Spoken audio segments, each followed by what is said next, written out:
विद्यार्थी बालमित्रांनो नमस्ते. ब्रिज कोर्समधील आपला हा 6वा दिवस. यातील काही पार्ट आपण आता अभ्यासणार आहोत. Conditional statement and converse. The statement which can be written in the if then form are called conditional statement. म्हणजे अशा प्रकारचे काही स्टेटमेंट आहेत का ते आपण इफ आणि देनच्या फॉर्ममध्ये राईट करू शकतो. अशा प्रकारच्या स्टेटमेंटला म्हणतात conditional statement. The part of the statement following if is called the antecedent and the part following then is called as consequent. बघा, the part of the statement following if is called the antecedent and the part following then is called the consequent. म्हणजे इफच्या नंतर जो part येतो त्याला म्हणतात antecedent आणि देनच्या नंतरचा जो पार्ट येतो त्याला म्हणतात consequent. For example, consider the statement, the diagonal of a rhombus are perpendicular bisector of each other. The diagonals of a rhombus are perpendicular bisector of each other. म्हणजे तुम्हाला एक रॉम्बस दिलेला आहे आणि त्याचे डायगोनल परपेंडिक्युलर आहेत असं त्यांनी सांगितलेलं आहे. The statement can be written in the conditional form as. म्हणजे हे जे स्टेटमेंट आहे हे स्टेटमेंट आपल्याला आता इफ आणि देनच्या फॉर्ममध्ये राईट करायचे. मग ते कसं करता येईल आपल्याला बघा. If the given quadrilateral is a rhombus. म्हणजे क्वाड्रिलॅटरल जर रॉम्बस असेल तर त्याचे डायगोनल परपेंडिक्युलर असतात. Then its diagonals are perpendicular bisector of each other. म्हणजे स्टेटमेंट कसं तयार झालं बघा. If the given quadrilateral is a rhombus then its diagonals are perpendicular bisector of each other. If the antecedent and consequent is a given conditional statement are interchanged, the resulting statement is called the converse of the given statement. म्हणजे तुम्हाला जे statement दिलेलं आहे त्याच्यामधील antecedent हा जो part आहे आणि दुसरा जो पार्ट आहे कॉन्सिक्वेंट यांची आपण अदलाबदल जर केली तर आपल्याला नवीन स्टेटमेंट मिळणार आहे आणि त्या स्टेटमेंटला म्हणतात converse of the given statement. म्हणजे या ठिकाणी हे स्टेटमेंट दिलं बघा. If the given quadrilateral is a rhombus then its diagonals are perpendicular bisector of each other. आता याचा कॉन्वर्स कसा होणार आहे. डायगोनल्स परपेंडिक्युलर बायसेक्टर जर असेल एखाद्या क्वाड्रिलॅटरलचे तर तो क्वाड्रिलॅटरल काय असतो, रॉम्बस असतो. अशा प्रकारचे उलट स्टेटमेंट आपल्याला होणार आहे. If the diagonals of a quadrilateral are perpendicular. If the diagonals of a quadrilateral are perpendicular bisector of each other then it is a rhombus. म्हणजे तो रॉम्बस असतो. याला म्हणायचं converse. If a conditional statement is true its converse is not necessary true. म्हणजे conditional statement जर true असेल तर त्याचा कॉन्वर्स ट्रू असेलच असं नाही. त्यानंतर पुढील पार्ट आपण अभ्यासणार आहोत तो म्हणजे प्रूफ, पोस्टुलेट अँड थिअरम. आपण जी जॉमेट्री यूज करतो ती जॉमेट्री आहे युक्लिडची. आणि मग ह्या युक्लिडनी काय सांगितलं आहे. ही took for granted some self evident geometrically statement which were accepted by all and called them postulates. म्हणजे असे काही स्टेटमेंट आहेत का ते self evident geometrically statement which were accepted by all and called the postulates. म्हणजे असे काही statement आहेत का ते ट्रू आहेत, सेल्फ ट्रू आहेत.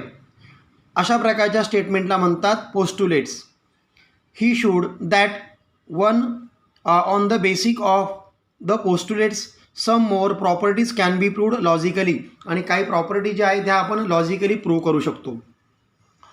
आता properties proved logically are called theorem. ज्या प्रॉपर्टी आपण लॉजिकली प्रूव्ह करू शकतो त्याला म्हणतात थिअरम. आता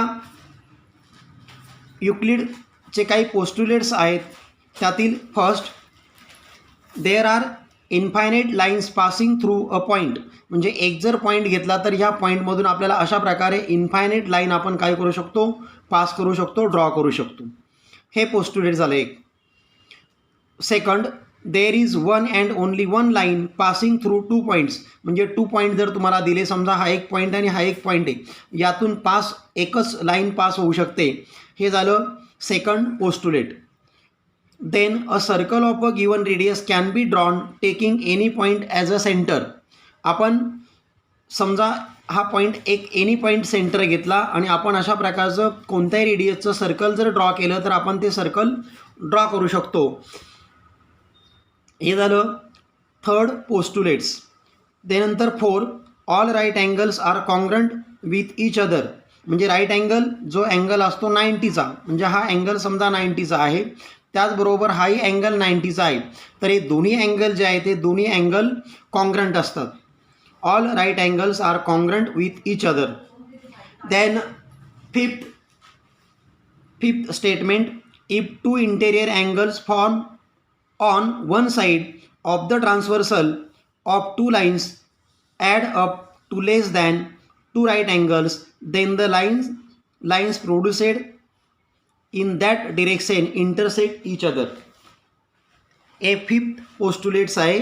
यामध्ये काय सांगितलं आहे बघा, का 2 लाईन्स आहे, समजा ही अशा प्रकारची एक लाईन ड्रॉ केलेली आहे आणि ही दुसरी एक लाईन ड्रॉ केलेली आहे आणि यांची एक ट्रान्सव्हर्सल आहे आणि मग या ठिकाणी हे इंटेरियर अँगल तयार होतात. त्याचप्रमाणे इकडे ही एक पेअर आहे, ही पेअर इंटेरियर अँगलची तयार होणार आहे आणि मग ह्या इंटेरियर पेअर ज्या आहेत यांची some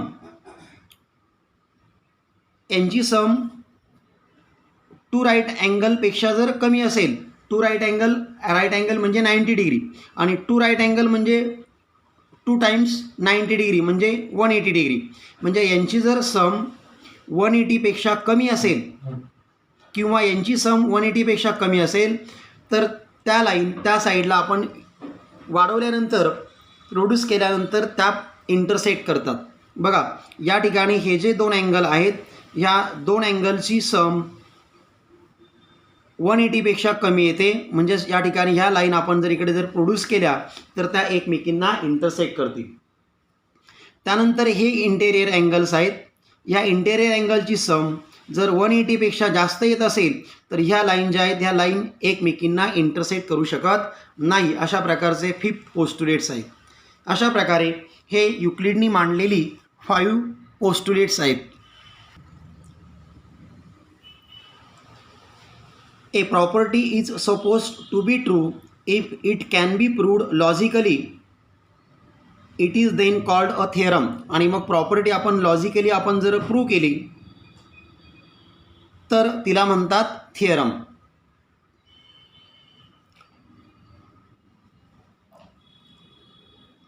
the logically argument made to prove a theorem is called its proof. आणि मग logically argument to prove the theorem is called as proof. आणि मग तो जो थिअरम आहे तो आपण ट्रू केला तर त्याला म्हणायचं proof. When we are going to prove that a conditional statement is true, its antecedent is called given part and the consequent is called the part to be proved. म्हणजे if आणि देनच्या फॉर्ममध्ये जर एखादं statement असेल तर त्यातील जो पहिला पार्ट आहे अँटीसिडंट आपण ज्याला म्हणतो त्यालाच गिवन पार्ट असं म्हणतात आणि त्यांच्यानंतरचा जो पार्ट आहे कॉन्सिक्वेंट त्याला the part to be proved असं म्हटलं जातं. There are 2 type of a proof, direct and indirect. म्हणजे प्रूफचे 2 टाईप आहेत, डायरेक्ट प्रूफ आणि इनडायरेक्ट प्रूफ.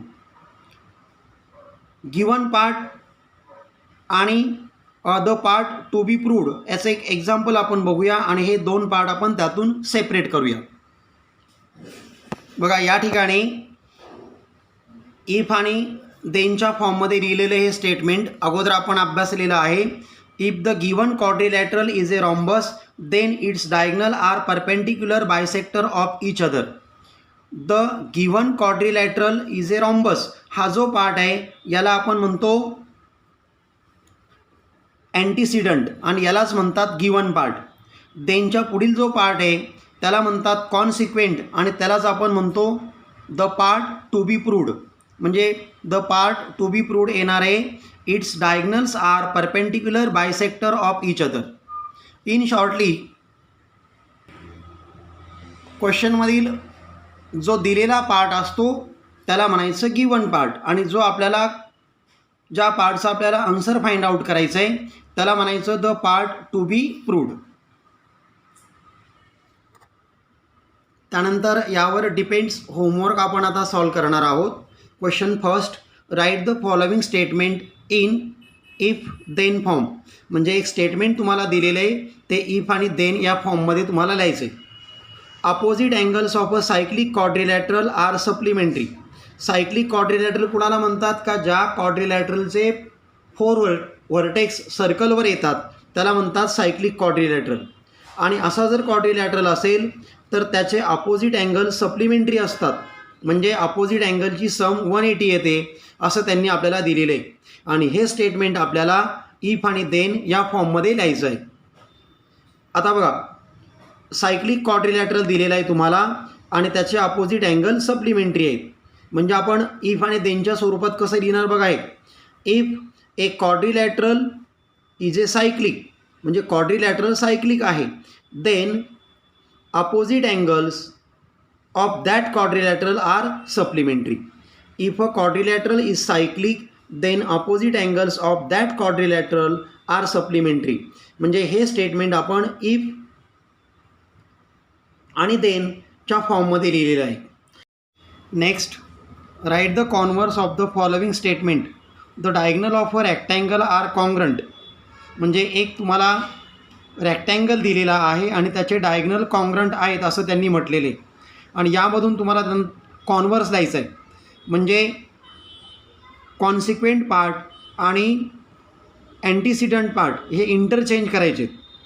बघा, the diagonals of a rectangle are congruent म्हणजे एक रॅक्टँगल दिलेला आहे आणि त्याचे डायगनल कॉन्ग्रंट आहेत. आता याच्या उलट कसं होणार, तर क्वाड्रिलॅटरलचे डायगनल कॉन्ग्रंट आहे तर तो रॅक्टँगल आहे असं हे स्टेटमेंट बनणार आहे. If the diagonals of a quadrilateral are congruent then that quadrilateral is a rectangle. म्हणजे बघा, पहिल्यांदा तुम्हाला रॅक्टँगल दिला आहे, डायगनल कॉन्ग्रंट आहे. आता याच्या उलट काय होणार, डायगनल कॉन्ग्रंट आहे तर तो रॅक्टँगल आहे, याला म्हणायचं कॉन्व्हर्स. आणि मग म्हणून आपण स्टेटमेंट असं लिहिणार, if the diagonals of a quadrilateral are congruent then that quadrilateral is a rectangle. Next question, write the given part and the part to be proved in the following statement. एक statement दिलं आहे त्यावरून तुम्हाला given part म्हणजे given लिहायचं आहे and the part to be proved म्हणजे तुम्हाला टू प्रूव्ह लिहायचं. If all sides of a triangle are congruent then its all angles are congruent. म्हणजे एखाद्या ट्रायंगलच्या ऑल साईड जर कॉन्ग्रंट असेल तर त्या ट्रायंगलचे ऑल अँगल्स पण कॉन्ग्रंट असतात असं आपल्याला त्यांनी दिलेलं आहे. आपण एक ट्रायंगलची फिगर ड्रॉ केली. आता हा जो ट्रायंगल आहे याच्या 3 साईड इक्वल आहे हे तुम्हाला दिलेले आहे त्यांनी. म्हणजे ट्रायंगल ड्रॉ केल्यानंतर गिवनमध्ये काय आलं बघा, in triangle ABC side AB congruent side BC congruent side AC म्हणजे या 3 साईड कॉन्ग्रंट आहेत. आता प्रूव्ह काय करायचं आहे, then its all angles are congruent आणि हा जो ट्रायंगल आहे याचे ऑल अँगल कॉन्ग्रंट आहे. म्हणजे टू प्रूव्हसाठी येणारे angle C congruent angle A congruent angle B, angle C congruent angle A congruent angle B. Next question, draw a labelled figure showing information in each of the following statement and write given part and part to be proved. म्हणजे तुम्हाला figure draw करायची आणि त्यावरून given part आणि part to be proved हा लिहायचा आहे. First, 2 equilateral triangles are similar. म्हणजे तुम्हाला 2 इक्विलॅटरल ट्रायंगल्स दिलेले आहेत आणि ते सिमिलर आहेत असं आपल्याला दाखवायचं. म्हणजे गिव्हन पार्टमध्ये तुम्हाला 2 इक्विलॅटरल ट्रायंगल्स आहेत. बघा, या ठिकाणी हा एक इक्विलॅटरल ट्रायंगल काढला आहे आणि हा एक इक्विलॅटरल ट्रायंगल काढलेला आहे. म्हणजे गिव्हनमध्ये येणार triangle ABC and triangle PQR are equilateral triangles. आणि टू प्रूव्हमध्ये आपल्याला करायचं आहे की ते ट्रायंगल सिमिलर आहेत. म्हणजे टू प्रूव्हमध्ये आपल्याला जाणार आहे to prove triangle A B C similar triangle P Q R, हे साईन आहे सिमिलरचं, कॉन्ग्रंट नाही. म्हणजे हा ट्रँगल आणि हा ट्रँगल सिमिलर आहे. ट्रँगल सिमिलर केव्हा होतात? त्यांचे शेप जे आहे ते शेप सेम असतात, म्हणजेच त्यांच्या साईड ज्या असतात त्या साईड प्रोपोर्शनमध्ये असतात आणि त्यांचे अँगल हे ॲटोमॅटिकली मग इक्वल होणार आहे. असं होत असेल तर त्यांना म्हणायचं सिमिलर ट्रँगल्स. आणि मग देअरफॉर टू प्रूव्हमध्ये आलं आपल्याला triangle A B C similar triangle P Q R. Next question, if angles in a linear pair are congruent then each of them is a right angle. म्हणजे angles तुम्हाला दिलेले आहेत आणि ते लिनियर पेअरमध्ये आहेत. अजून काय दिले बघा, तर ते अँगल कॉन्ग्रंट पण आहेत आणि असं जर असेल तर ते राईट अँगल असतं, असं आपल्याला त्यांनी विचारलेलं आहे. If angles in a linear pair, म्हणजे एक लिनियर पेअरची अँगल तुम्हाला ड्रॉ करावी लागेल, फिगर ड्रॉ करावी लागेल. बघा ए बी सी आणि ए बी डी हे अँगल इन अ पेअर आपण ड्रॉ केलेले आहे. पुन्हा हे अँगल आपल्याला कसे पाहिजे, तर कॉन्ग्रंट पाहिजे. म्हणजे गिवनमध्ये काय गेलं, angle A B C and angle A B D are angle in a linear pair. A B C आणि A B D are angles in a linear pair आणि हे कॉन्ग्रंट आहे. म्हणजे angle A B C congruent angle A B D, angle A B C congruent angle A B D. आणि आता prove काय करायचं आहे, तर हे जे अँगल आहेत हे अँगल आहेत राईट अँगल, म्हणजे यांचं मेजर आहे 90 degree. To prove angle A B C equal to 90 degree and angle A B D equal to 90 degree. हा पण 90 डिग्री, हा पण 90 डिग्री. अशा प्रकारे आपल्याला टू प्रूव्ह लिहिता येईल. होमवर्कमधील जे सगळे सम आहेत ते सम तुम्ही तुमच्या नोटबुकमध्ये लिहायचेत आणि त्याचे आन्सर पण तुम्ही नोटबुकमध्ये लिहायचेत. थँक्यू.